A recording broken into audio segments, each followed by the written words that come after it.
comes the Curandismo. And what does that mean? There are a lot, because of their indigenous nature or their indigenous history, a lot of Hispanics and Latinos believe in healers. And the healers are called Curanderos. And Curanderos, they believe that they have a certain power that can actually heal them. And there are different kinds of healing, natural healing that they have. So they have, for example, the sobadores that do the massages. They have, for example, I have a friend that had a problem getting pregnant, and she's someone that has a master's degree, and she went to a sobadores that give her a very strong massage on her stomach so she can be able to get pregnant. I mean, I'm not sure what happened after that, but this is actually part of their life, and it has nothing to do with someone being highly educated or not highly educated. So they believe in Curandismo, and it's addressing, it has parts of spiritual, it has part of physical and metaphysical. So it has both into them. And the goal is basically, they believe that the body is not only a body, and the soul on itself and the spirit by itself. The Latino or Hispanic culture believes that it's a continuum. It has to be one unit. The spirit, the soul, the body has to be one unit. For the Western medicine, we deal with the body as one unit. So if something goes wrong, we send the body to the mechanic or the doctors to be repaired, without really looking at how it's affecting the soul or the spirit of a person. Where the Hispanics look at the whole thing together, and that's why Curanderos is a very important part. And a lot of Hispanics, a lot of Latinos go and see Curanderos and actually are treated by them before they even look for any Western medicine cure.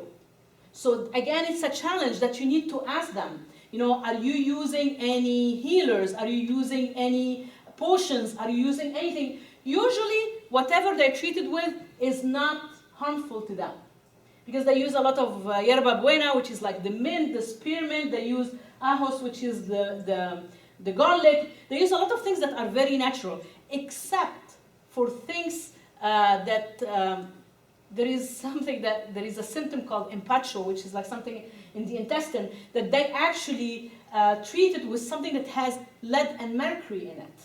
So that's why it can be harmful. So if you don't ask them if they're using already curanderos or not, you might be actually in total challenge with whatever they're already having, if you don't know. And usually they look for healing, and they look for treatment, and they look for potions first from curanderos, from yerberos, which are like herbalists, before they even come to you, or before they even go to a doctor. So this is a huge part of the Hispanic culture. Second part, and the curanderos, they deal everything with them is, we're going to go through that in a little bit. It treats susto, suerte, and mal de ojo. The susto is basically a frightening experience that attacks a spirit of a person. And we're going to go through that in details when we talk about folk medicine. Suerte is basically luck, someone having bad luck. Mal de ojo meaning like someone give you the evil eye or the bad eye. And it's huge in the Latin community. In Egyptians too. I mean, we believe, that's why you come to my house and we have all these big blue evil eye all over the place, so no one can give us the evil eye. So it's just like, you know, I'm superstitious too, so. And then we have the Espiritismo. Espiritismo is more or less in the Puerto Rican culture. And they believe in spirits, they believe in reincarnation, and they believe in the power of mediums. And they use all that to actually connect the spirit with the body and try to heal that person. And then we have the brujas. Brujas are the, how to call the brujas? The spells, the casting the spells. So you have the casting the spells and expelling the bad spirits. So you have both. You have the white magic and you have the bad magic, the black magic. So it's part of the culture. And then we have the fatalismo. Fatalismo meaning they believe that they don't have any control over their fate. That que sera, sera. Whatever will be, will be. And that God is in control. And again, that's why they do not look for preventive medicine. And even if they are, sometimes, even if they are diagnosed with cancer, they don't want to know. Because they just leave and they believe that maybe it can be cured by prayer.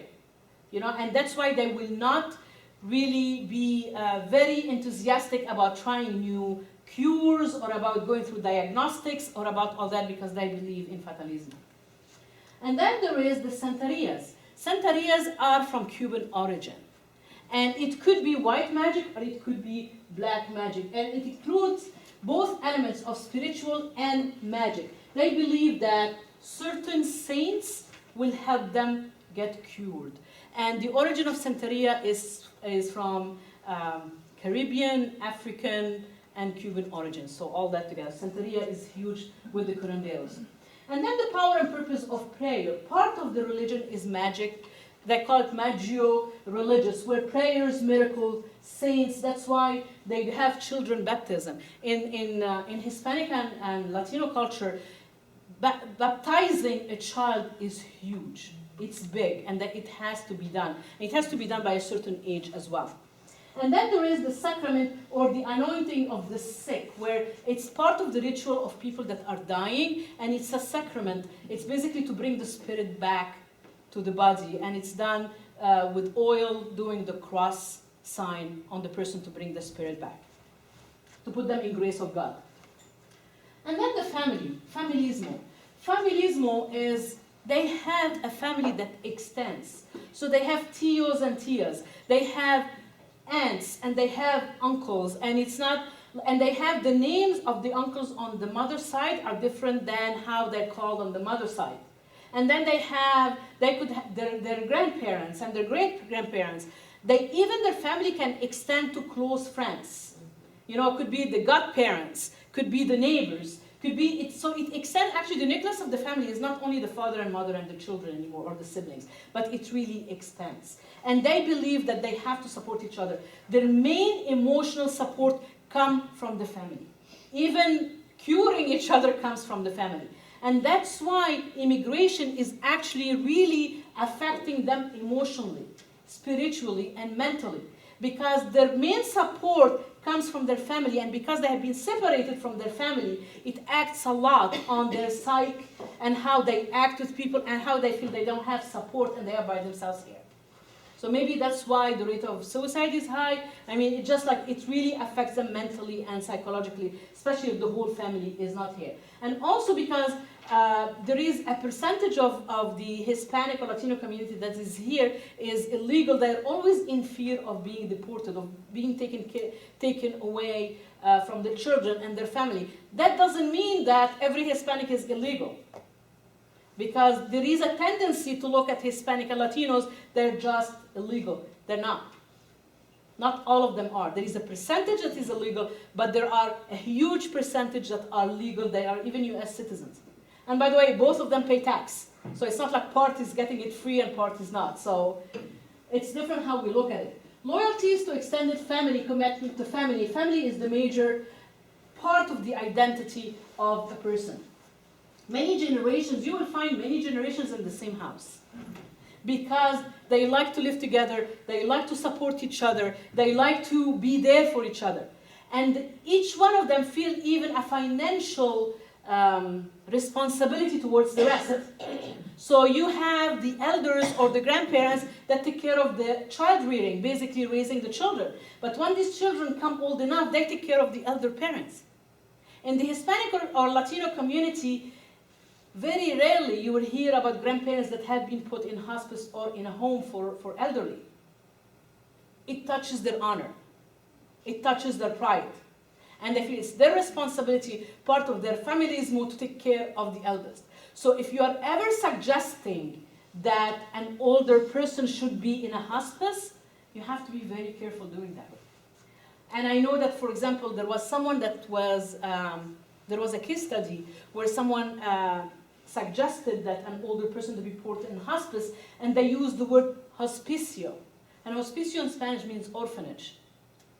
So the language has to be different. So to answer, I don't know who asked me about the interpreters, it becomes sometimes very important to have a professional interpreter. Not a person that is waiting in the visiting room, not their children, because there is there is always that respect between generations. So once you use the children to translate, first of all, it's a female, she will have a lot of things that she cannot share because of modesty. and humility. So, and also you are changing the balance between the parents and their children. So it's a total different dynamics if you use the children for translating. If you use them, it should be your last resort. And don't use someone that is waiting, and don't use a janitor that is passing by, you know, because it does happen. I have seen it.